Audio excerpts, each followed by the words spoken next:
Hola, bienvenidos a TMT Conversaciones. Estamos aquí en la hemeroteca del CCK, en el antiguo Palacio de las Telecomunicaciones, donde hoy vamos a charlar con Francisco Alvarello, que es doctor en comunicación, docente e investigador de la Universidad Austral y de la Universidad de General San Martín. Francisco, gracias por venir. Gracias por la invitación. ¿Por qué leemos? Leemos por distintos motivos, ¿no? Uno que está más en la docencia, la educación, lee mucho para investigar, por curiosidad, para formación, pero también, bueno, la lectura es un consumo cultural ineludible, digamos, ¿no? Se lo llama ahora consumo cultural, pero siempre estuvo el interés por la ficción, por los géneros documentales o los géneros de no ficción. Creo que leemos porque tenemos la necesidad de conocer un mundo distinto al que tenemos en el momento, ¿no? Hay como una variable así constante en el ser humano de estar haciendo una cosa y estar conectado a través de un dispositivo de lectura con otra cosa, ¿no? Estar evadido del entorno. Ves gente leyendo en el transporte público, en las plazas, en las casas, ¿no? Siempre hay esta necesidad de conectarse con algo que está pasando afuera, sea cualquier tipo de textualidad. ¿Desde cuándo leemos? Y leemos, o sea, uno se puede remontar a la invención de la escritura, que fue como el primer medio de comunicación, ¿no? Que supuso la separación del discurso con respecto a quien lo decía.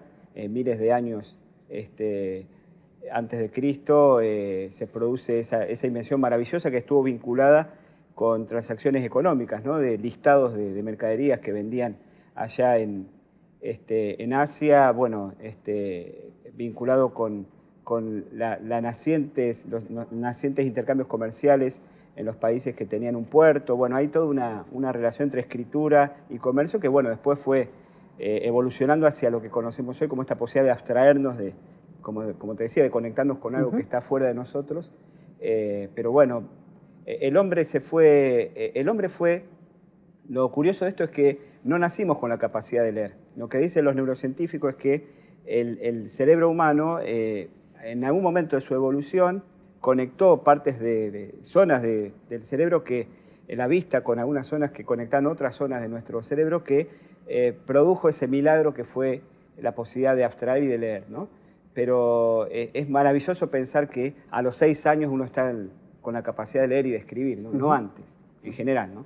Y esto tiene que ver con una capacidad que fuimos heredando de generación tras generación, pero que es artificial, ¿no? Como la tecnología que usamos habitualmente.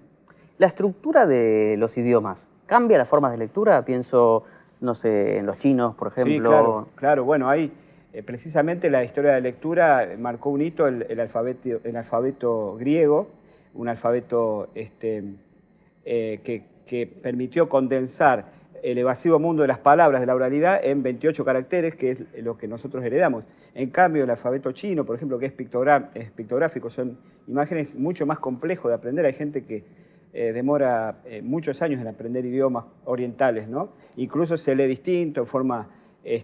Nosotros leemos en el mundo occidental de izquierda a derecha, de arriba hacia abajo, se lee de otro modo. Incluso está probado que se usan distintas partes del cerebro para hablar o leer un idioma respecto de otro, ¿no? Cambia la lectura de los que leen de atrás hacia adelante, no sé, el hebreo, por ejemplo.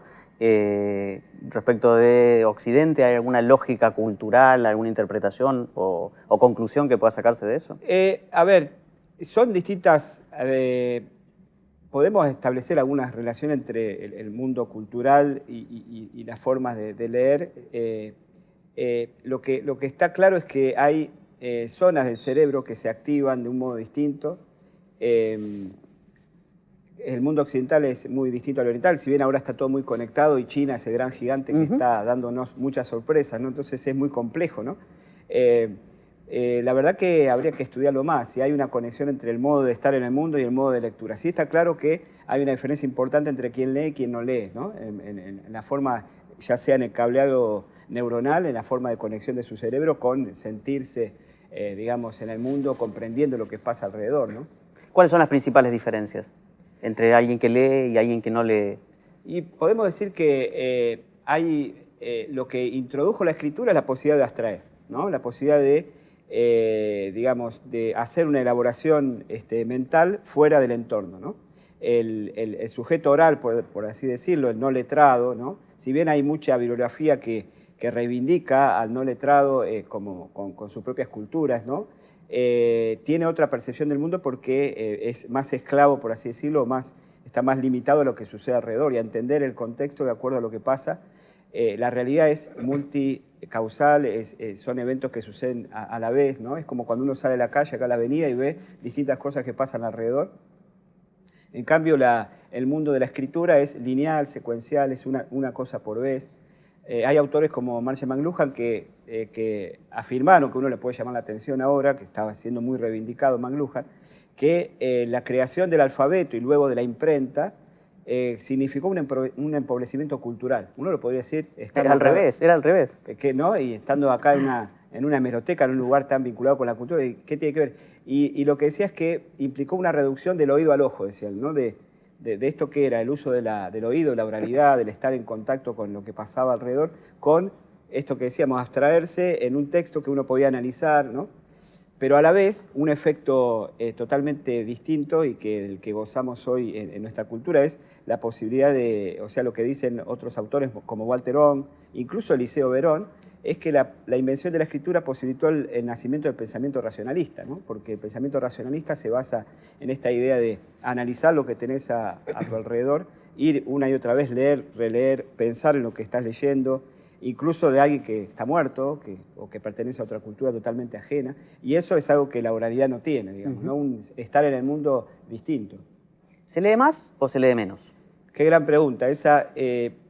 Yo creo que, al contrario, leemos cada vez más. O sea, leemos cada vez más. Contrariamente a lo que dicen por ahí alguna gente más apocalíptica, y será, Sí, no exacto, se lee más. Sí, exacto. Hay una constante en la historia de los medios y de la cultura, que es que cuando aparece un nuevo medio o una nueva forma de transmisión de la cultura, aparece una visión negativa, pesimista, apocalíptica, porque hay como una ansiedad, ¿no?, que genera lo nuevo, y generalmente tendemos a mirar con nostalgia y idealizando al pasado, ¿no? Esta idea de que todo tiempo pasado fue mejor, ¿no? Eso aparece ya en las coplas para mi padre de Manrique. Todo tiempo pasado fue mejor. Acá en Argentina tenemos el tango, esta cosa de la nostalgia, ¿no? ¿Te acordás, hermano, qué tiempos aquellos? Toda esa cuestión que tiene una ansiedad y una nostalgia sobre que antes leíamos más porque teníamos más tiempo, porque leíamos reposadamente, nos sentábamos en un sillón a la luz del sol o a una fogata, ¿no? Y hay como una cosa idealizada.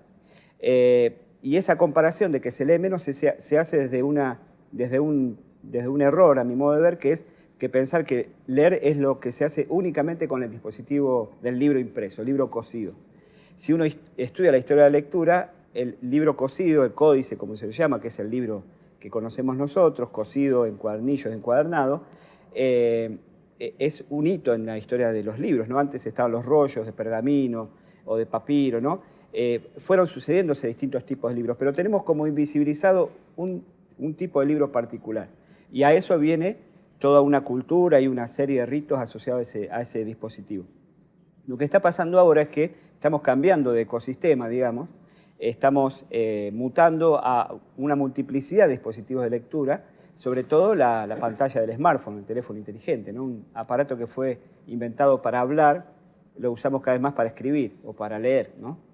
Eso implica distintos pactos de lectura, ¿no? Entonces, para salir un poco de la discusión, yo lo que propongo es no pensar que leemos menos o leemos peor o leemos más superficialmente o que la lectura se ha empobrecido, sino que cada dispositivo de lectura, libro impreso, pantallas de la computadora de escritorio, la notebook, la netbook, la tablet, el smartphone, lo que leemos en nuestra vida cotidiana, los LEDs en los transportes públicos, las pantallas en la calle, en los shopping, todas tienen distintos pactos de lectura, implican un contrato de lectura distinto, una concentración distinta, lo cual también implica distintos géneros, porque no es lo mismo leer una novela en un celular que en un libro impreso, pero las noticias tal vez es más amigable el celular para actualizarte rápidamente a través de una aplicación, una alerta, lo último que pasó en el día. Con un celular es mucho más, digamos, amigable que tal vez ir a comprarte el diario que además se tiene que actualizar, el diario impreso me refiero.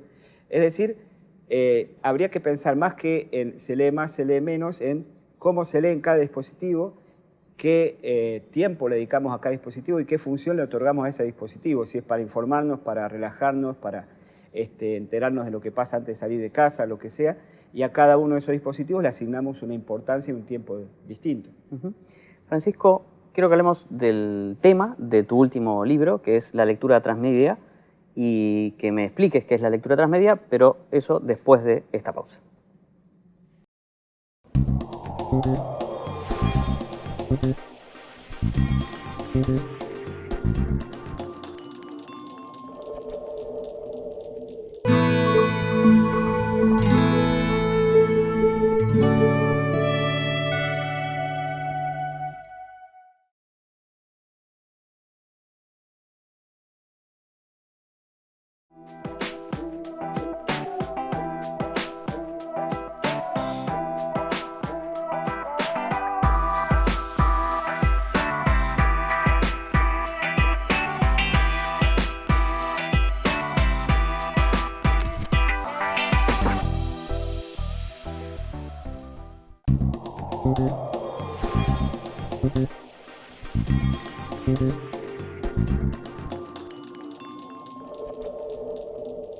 Seguimos en TMT Conversaciones charlando hoy con Francisco Alvarello, que acaba de publicar Lectura Transmedia, tu último libro. ¿Qué es la lectura transmedia?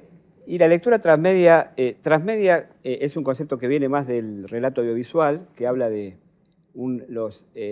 cada vez más los relatos las historias tienden a contarse en múltiples plataformas y también cuentan con la participación activa de las audiencias, ¿no? Por ejemplo,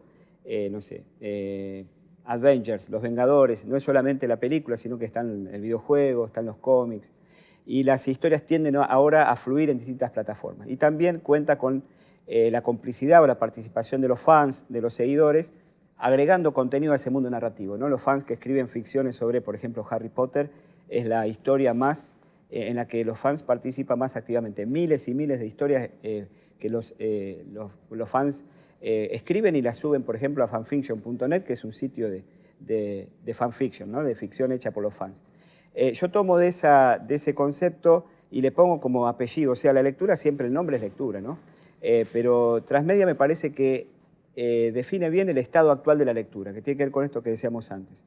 Leemos en múltiples plataformas, hacemos dialogar a esos medios, porque no es que leemos, digamos, en forma desentendida entre unos y otros, ¿no? Uno ve a los jóvenes, por ejemplo, que son los que entienden más este código, y por ejemplo, o muchos de nosotros lo hacemos también. Estás viendo un programa de televisión y participás de ese programa a través de las segundas pantallas, como se lo llama, a través de un hashtag o demás, ¿no? Tendemos a conectar esos medios, ¿no? Y entonces la idea de la lectura transmedia es cómo aprovechar esas características que tiene cada dispositivo de lectura, ponerlas en diálogo, aprovechar lo mejor de cada una de ellas y participar también, ¿no?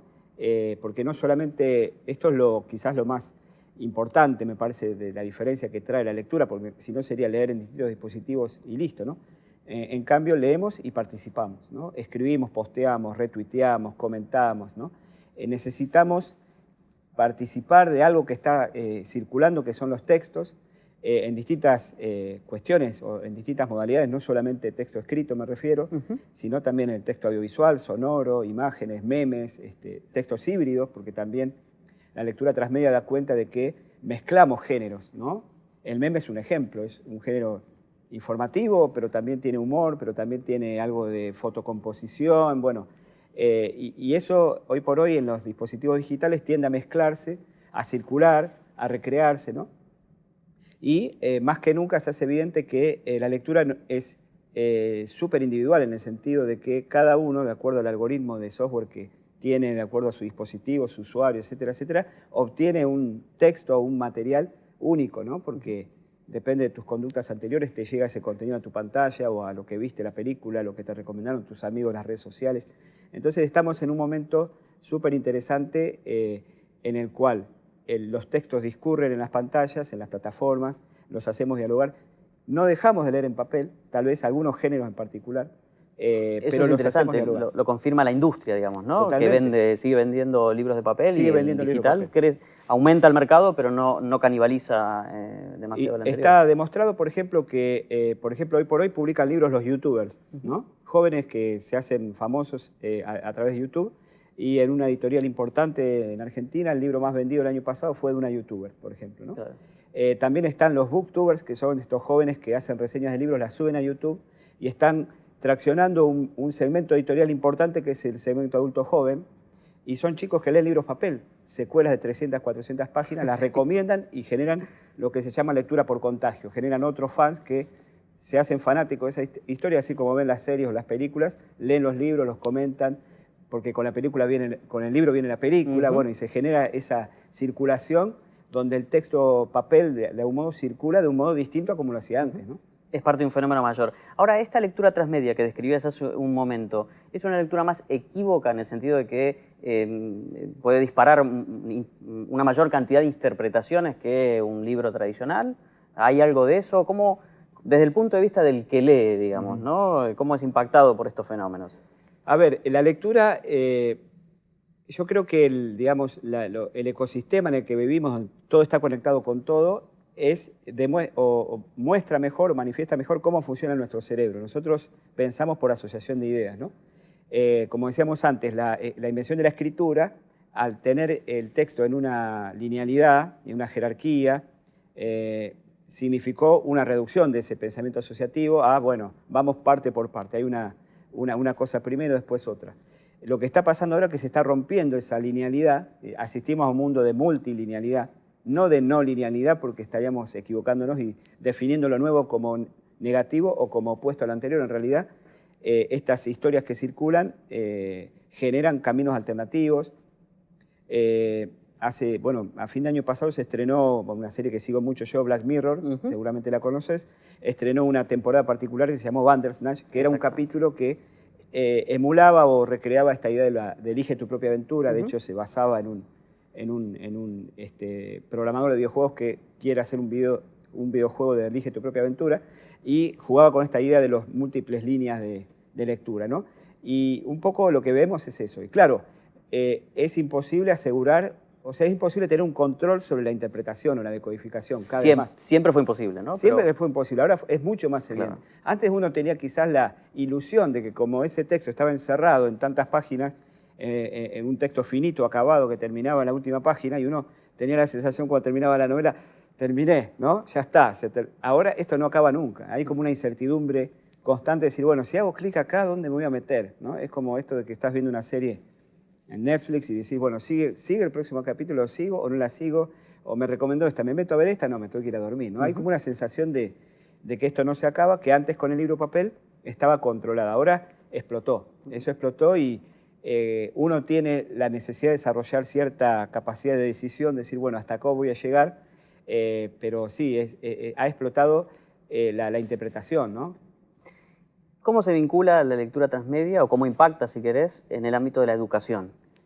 Es fundamental, ¿no? Porque la educación todavía se cimenta en la lectura, en la cultura escritural del libro, ¿no? La y lineal, ¿no? Incluso independientemente de los libros de texto, hay una linealidad en los planes de estudio, en los programas de la materia, las planificaciones. La disposición del aula, el docente que es un único orador que cuenta obviamente la clase en un discurso lineal, todos mirando al mismo lugar, ¿no? Entonces, por ejemplo, lo que todavía produce ruido en el ámbito educativo, que son las pantallas, ya sea el celular, las netbooks, lo que sea, rompe con esa linealidad, porque el chico no está mirando al frente, sino que está mirando a su computadora, el docente no se siente reconocido porque no lo miran. Bueno, eso genera todo un ruido. Y creo que debemos educar en la lectura transmedia de algún modo, ¿no? Porque, primero porque la educación, como todos los ámbitos de la sociedad, tiene que evolucionar. O sea, y en esto no estoy diciendo determinista, porque uno me diría, bueno, pero antepones la tecnología, no.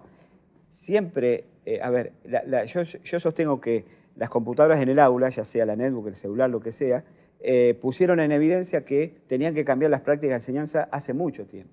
No ahora, claro, con lo digital, hace mucho. Todavía asistimos a clases tradicionales con un docente que repite un contenido del libro, que ya está en el libro. Entonces, ¿para qué me lo va a repetir? Desarrollemos en el aula instancias de cara a cara, de encuentro, de discusión, donde los dispositivos estén al servicio de eso, ¿no? Ya sea el libro, la pantalla y demás. Ahora, más que nunca, un poco relacionado con lo que preguntabas antes, necesitamos desarrollar un criterio de lectura superficial que es mal entendido lo superficial como no profundo, como pobre. En realidad lo superficial tiene que ver con lidiar con muchos textos a la vez y, por ejemplo, prevenir las informaciones falsas o chequear la información. Y lejos de eso, lo que pasa muchas veces en la enseñanza es que, por ejemplo, se les pide a los chicos busquen información en Internet y no mucha más consigna que esa. El chico que va a su casa o donde sea, busca información pero no tiene ningún criterio para buscar. Que este sitio es bueno, es fiable, es confiable, ¿en dónde me meto? Y claro, lo primero que aparece en el buscador, que es Google, el único buscador, que eso tiene también toda su implicancia, ese resultado es el que voy a llevar y no se discute, por ejemplo, cuáles son los criterios de jerarquización de información que aparecen a través de los algoritmos, y me parece que tenemos que educar para eso y no para Hay un reproducir. uso acrítico de la Claro, tecnología, exacto, digamos. Exacto. Y además, aburrido, porque todos los Sí. chicos buscan en Google, encuentran en Wikipedia y todos sus compañeros llevan exactamente el mismo artículo. Llevan lo mismo, ¿no? Y hay una preocupación que entiendo, en esto los neurocientíficos están muy preocupados por el tema del uso de la memoria, por ejemplo, cuántas cosas estamos delegando en dispositivos que deberíamos hacer nosotros, por ejemplo, las calculadoras, ya se discutía hace muchos años, las computadoras, el efecto Google, como lo llaman. La memoria que Google.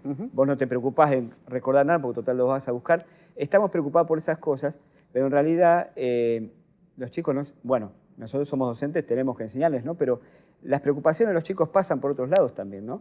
Y uno ve cómo hacen uso de estos dispositivos, los hacen dialogar, ¿no? Yo investigo eso, cómo estudian mis alumnos, por ejemplo, en la universidad, usan WhatsApp, usan las pantallas, usan videos, usan el texto, porque saben que para leer en forma concentrada lo mejor es el impreso, y no se hacen tantos problemas por cómo voy a meter el celular en el aula, cómo voy a usar las pantallas.